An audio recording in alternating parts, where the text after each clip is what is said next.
No interior profundo de Minas Gerais, entre serras que o tempo esqueceu e vales envoltos por névoa, existiu um vilarejo chamado São Tomé do Alto.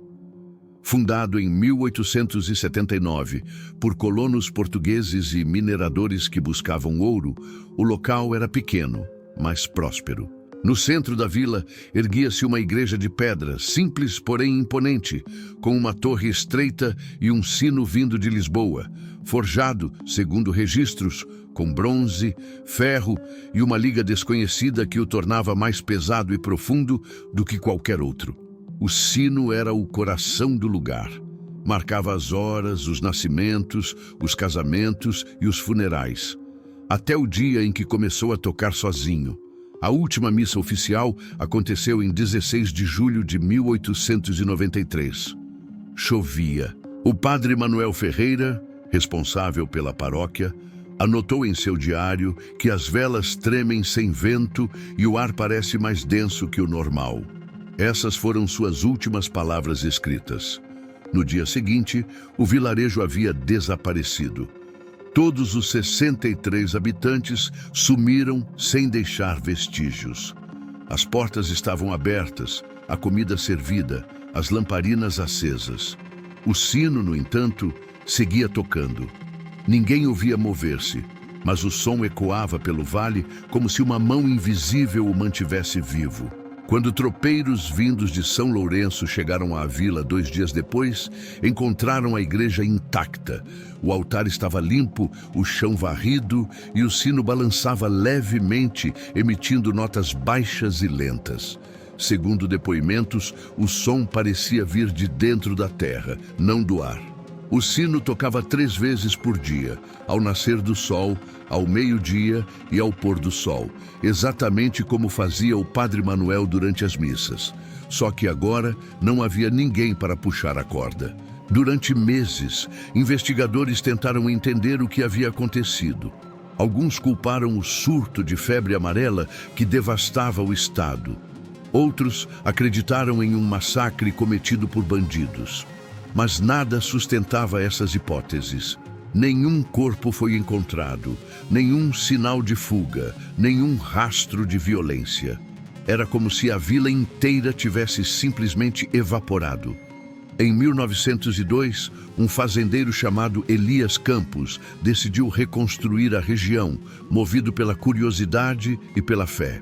Ele contratou trabalhadores, restaurou parte das casas e reconstruiu a base da torre da igreja.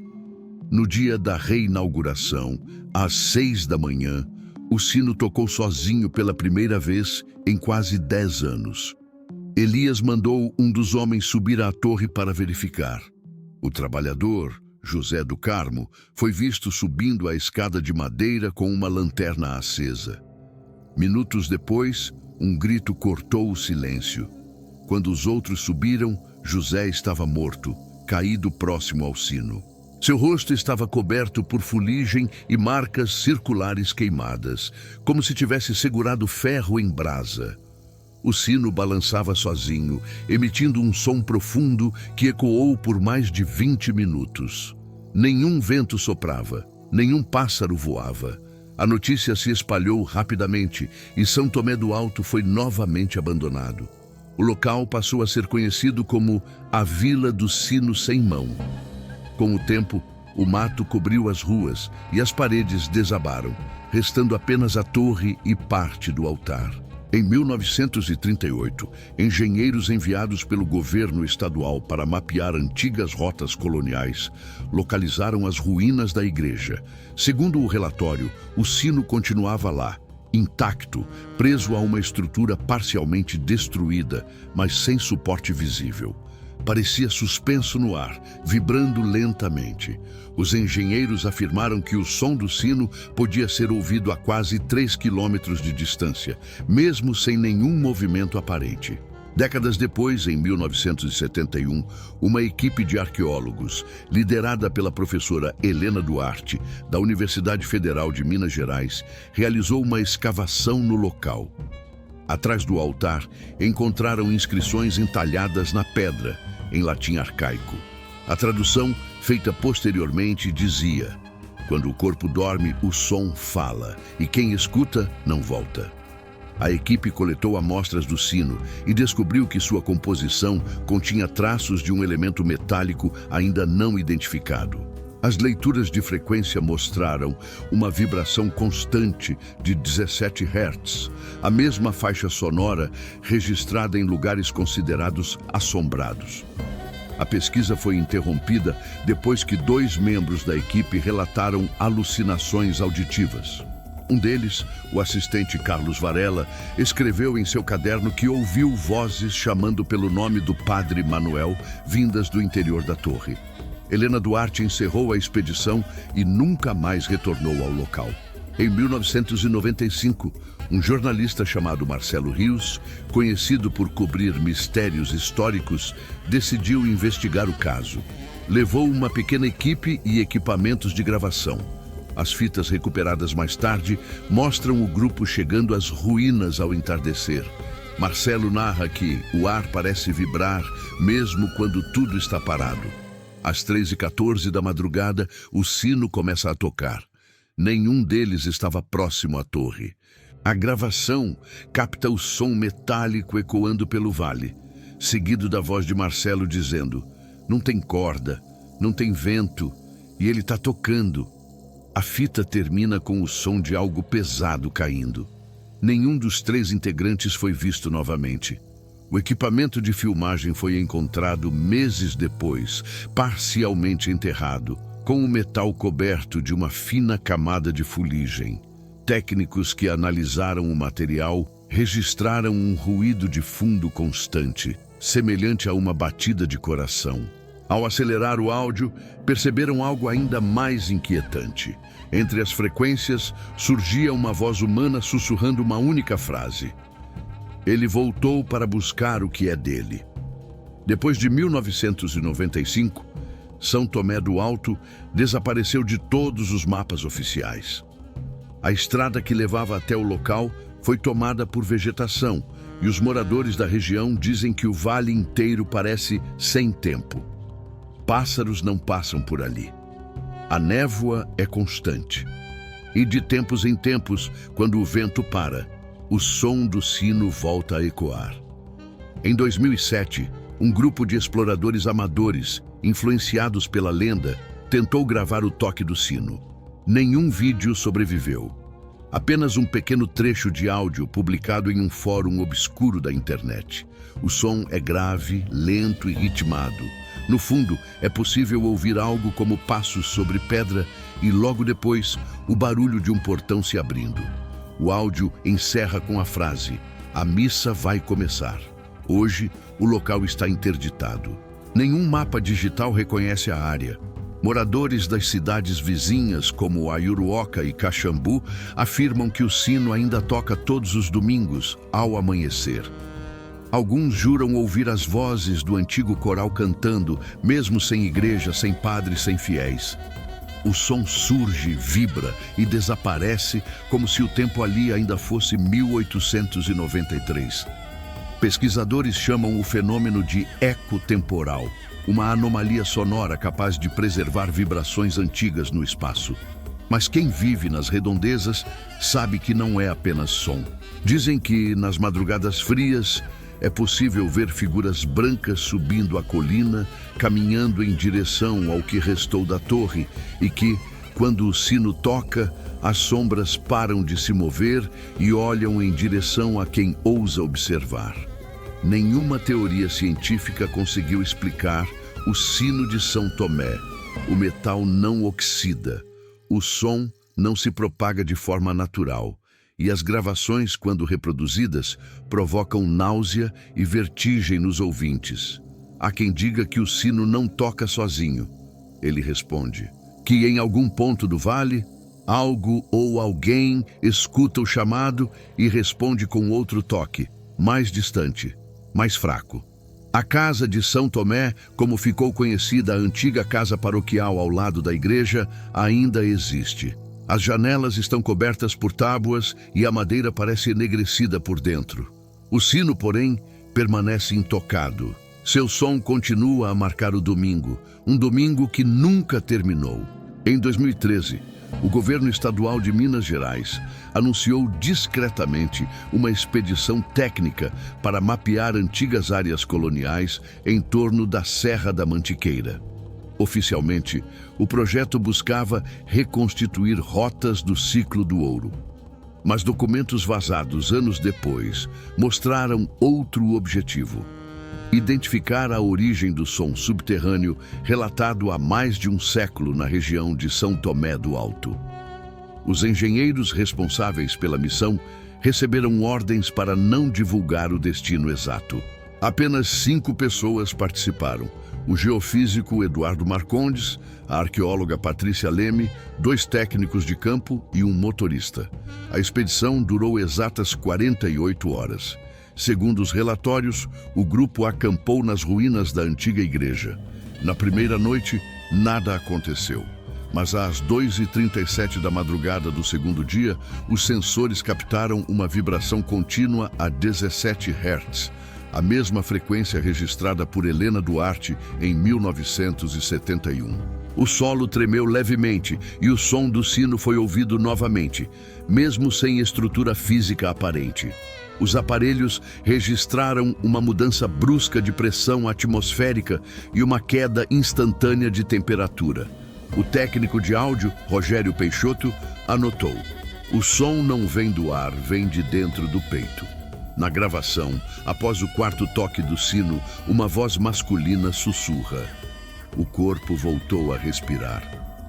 3 dias depois, o caminhão da expedição foi encontrado abandonado próximo à estrada de Ayuruoca, com todos os equipamentos desligados e o motor intacto. Dentro, apenas os diários de Patrícia Leme e algumas fitas de gravação. Em um dos cadernos, há uma frase escrita repetidamente: "Não estamos sozinhos debaixo da terra." As fitas, analisadas pelo Instituto de Geofísica, revelam sons de passos sobre pedra, água gotejando e respiração humana, mas sem vozes da equipe.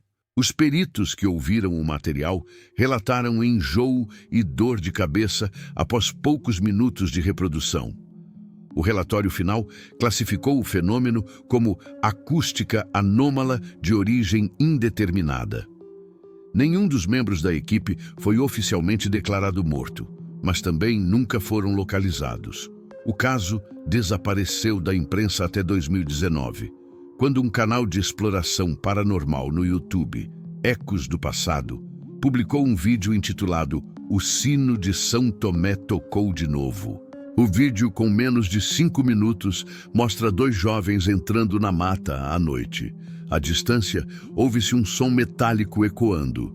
Eles caminham em direção ao vale e encontram uma estrutura enferrujada, parcialmente enterrada no chão. Um fragmento do sino original. Quando um deles toca no metal, a câmera sofre interferência. A imagem fica distorcida, o som se eleva e uma luz intensa toma conta do quadro. O vídeo termina ali. O canal foi encerrado 2 dias depois e todos os uploads desapareceram. Especialistas que analisaram cópias do vídeo afirmam que a luz captada na gravação não era reflexo, mas emissão direta de energia. O brilho saía do interior da peça metálica. Cientistas chamaram o fenômeno de luminescência sonora, mas não conseguiram reproduzir o efeito em laboratório. Um perito independente que estudou o caso, o físico Gustavo Brenner, declarou: "O som não é apenas vibração. Parece um tipo de comunicação. O sino está respondendo a algo ou a alguém." Depois dessa revelação, a área foi novamente fechada. Agentes ambientais instalaram placas de proibição e cercas improvisadas. Mesmo assim, moradores continuam relatando o toque do sino. O curioso é que agora, o som não ocorre apenas aos domingos, mas em datas aleatórias, sempre à mesma hora, 3h14 da madrugada. Alguns dizem que é o chamado do Padre Manuel, ainda preso entre os ecos do tempo. Outros acreditam que o sino marca cada nova tentativa de invasão do lugar. Seja qual for a explicação, uma coisa é certa: O toque é sempre seguido por silêncio absoluto, como se o vale inteiro prendesse a respiração. Em 2022, um drone enviado por curiosos capturou imagens aéreas do local. O vídeo mostra a vegetação formando um círculo perfeito em torno das ruínas. Uma área de quase 20 metros onde nada cresce. No centro, uma sombra oval aparece no solo, mudando de forma conforme o som do sino começa. Especialistas em análise térmica afirmam que aquela sombra possui calor próprio. Aparentemente, algo se move por baixo da terra. A filmagem termina quando o drone perde o sinal. Mas antes da tela escurecer, um som metálico profundo ressoa. 3 toques seguidos. Hoje, o sino de São Tomé é tratado como um enigma proibido. Não há mais registros oficiais sobre a vila, nem mapas que indiquem o local exato. Quem tenta chegar até lá volta desorientado. Ou não volta. As histórias locais dizem que o sino não toca para avisar, mas para lembrar. Que ele não chama os vivos, mas mantém os mortos acordados. O som ecoa, distante, grave, e quem o escuta jamais o esquece. Porque não é apenas som, é respiração. Lucas Andrade decidiu revisitar o vale onde o sino tocava sem mão humana. A equipe era reduzida. Lucas, o cinegrafista Heitor Ramos e a produtora Marina Azevedo. O plano era simples: passar uma única noite nas ruínas e registrar o som do sino com equipamento profissional. O vídeo começava com uma frase projetada em tela preta. Este material foi recuperado de cartões de memória encontrados em fevereiro de 2025. A gravação mostrava a equipe entrando na mata ao entardecer. A luz era fraca e a vegetação densa. Lucas narrava com voz baixa. Há um silêncio que parece ter peso. Às 22h14, eles chegaram às ruínas da igreja. O altar estava coberto de limo, mas no centro da torre, entre raízes e entulho, havia um fragmento do sino original, corroído e parcialmente enterrado. Heitor apontou a câmera e Marina montou os microfones. O som ambiente era estranho. Nenhuma cigarra, nenhum pássaro. Apenas vento distante e um zumbido constante, quase imperceptível. Lucas olhou para o relógio. 02h59. Ele sussurrou. Faltam 15 minutos. O relógio marcava 03h14 quando o primeiro toque soou. 3 batidas lentas, profundas, vindas de todos os lados ao mesmo tempo. As lanternas piscavam. Heitor prendeu a respiração. Marina chorou. O chão começou a vibrar levemente e da torre veio um som metálico que lembrava respiração. Lucas, tentando manter a calma, disse: "Ninguém toca nele, só grava." Mas segundos depois, o fragmento de sino começou a se mover sozinho, girando sobre o chão como se buscasse apoio. O microfone captou um som agudo, semelhante a vozes sobrepostas em latim e português. Uma delas, nítida, disse: "A missa nunca terminou." A câmera caiu. O vídeo virou uma sequência de imagens tremidas. Clarões, vultos brancos, pedaços de terra subindo em pequenas colunas. O áudio distorcido trazia risadas e passos. O toque do sino recomeçou, mais rápido, mais violento. E então, silêncio. A última imagem antes do corte era a face de Lucas, imóvel, encarando a torre. Seus lábios se moviam, mas sem som. Depois, tela preta. 3 dias depois, um grupo de bombeiros encontrou o carro da equipe abandonado na entrada da trilha, com o motor ligado e os faróis acesos. Dentro, as mochilas estavam intactas, mas os celulares descarregados. Nenhum sinal de luta, nenhum vestígio de fuga. No porta-luvas, um único cartão de memória envolto em um pano sujo de terra e cera de vela. O vídeo tinha exatamente 23 minutos e 48 segundos. Foi publicado anonimamente e removido poucas horas depois. Especialistas que analisaram o conteúdo notaram algo impossível. No espectro de áudio, há 2 toques de sino sobrepostos, um tocando para fora, outro para dentro. Quando sobrepuseram as frequências, as notas formavam um padrão que, quando traduzido em código sonoro, reproduzia palavras. 3, para ser exato. Ele voltou novamente. Desde essa gravação, ninguém mais pisou no terreno de São Tomé. O vale foi interditado e o local apagado do registro municipal. O sino não toca mais aos domingos. Agora, ele toca toda vez que alguém fala o nome do vilarejo em voz alta. O som é baixo, quase um sussurro metálico, mas quem o ouve sente o mesmo enjoo descrito nos laudos de 1971. É como se o som atravessasse o corpo, não o ouvido. Há quem diga que Lucas Andrade ainda está vivo, preso entre o toque e o silêncio, repetindo eternamente o mesmo domingo.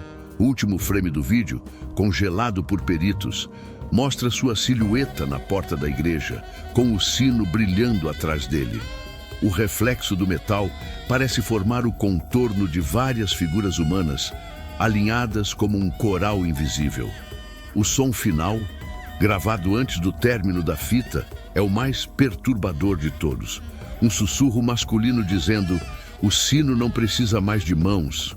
Hoje, os moradores das cidades próximas dizem que quando o vento sopra do sul e o ar fica pesado, é possível ouvir um toque distante vindo de algum lugar no vale. 3 badaladas lentas, seguidas de um silêncio absoluto. Alguns afirmam que é o aviso do Padre Manuel, outros que é o retorno de Lucas. Mas a verdade é mais simples e muito mais aterradora. O sino encontrou uma nova voz.